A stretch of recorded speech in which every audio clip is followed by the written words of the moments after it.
So I was trying to get to the second part of my question, which was the famous menu of options that the administration is now considering.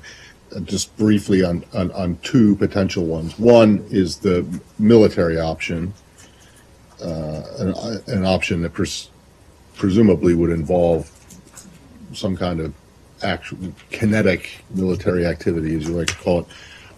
You will have seen that the Russians warned you guys today not to do that. And I'm just wondering, do they have good reason to issue such a warning?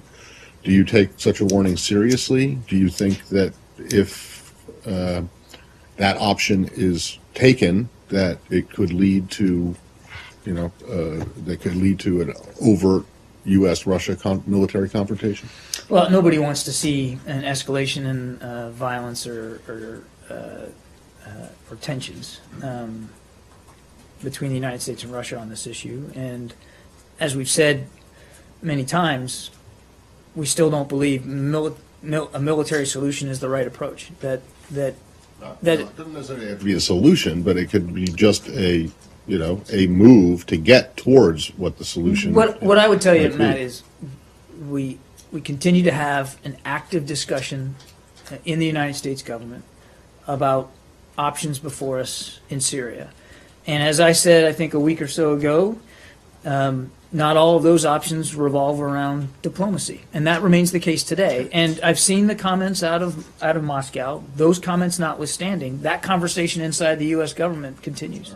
Let me just follow up on the statement made by Brigadier General Konashenkov, the spokesman for the Ministry of Defense. He said that they have the 300 and the 400, and it'll come out surprisingly and so on. Does that give you pause in contemplating a military option? Again, Saeed, I don't want to. I think it's safe to assume that we're looking at a full range of options here, and those comments notwithstanding, we still have a responsibility as a government to consider all those options.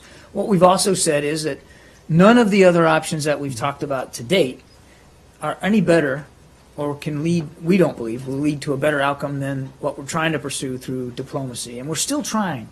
Even though we're suspending bilateral cooperation with Russia, we're still trying to pursue diplomatic solutions here. So I just don't want to, I don't think it's useful or helpful for me to speculate one way or the other about these comments and the threats that they might embody. We have a responsibility to the Syrian people, to our allies and partners, and we take that responsibility seriously, and we're approaching this this conversation inside the government with that in mind. Do you consider those comments to be belligerent or provocative? I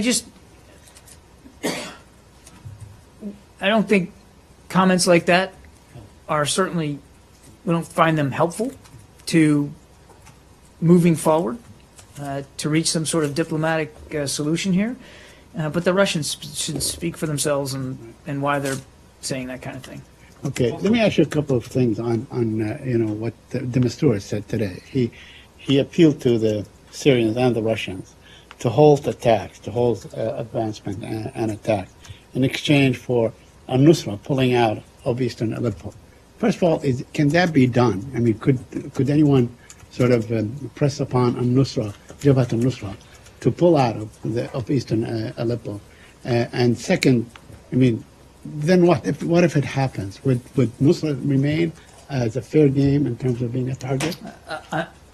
So a couple of thoughts here. Right. First of all, I can't speak for al-Nusra and what they're willing to do or able to do. What I can say is they have been a spoiler here.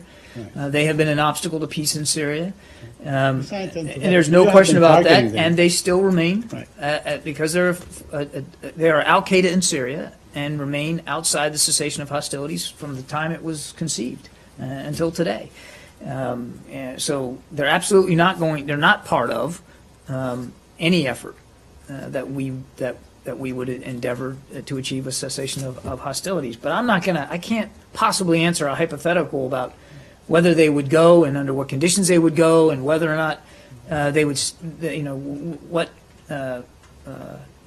what force might be arrayed against them. They remain outside the cessation of hostilities, and I see no change to that one way or another based on their status as a UN-designated foreign terrorist organization.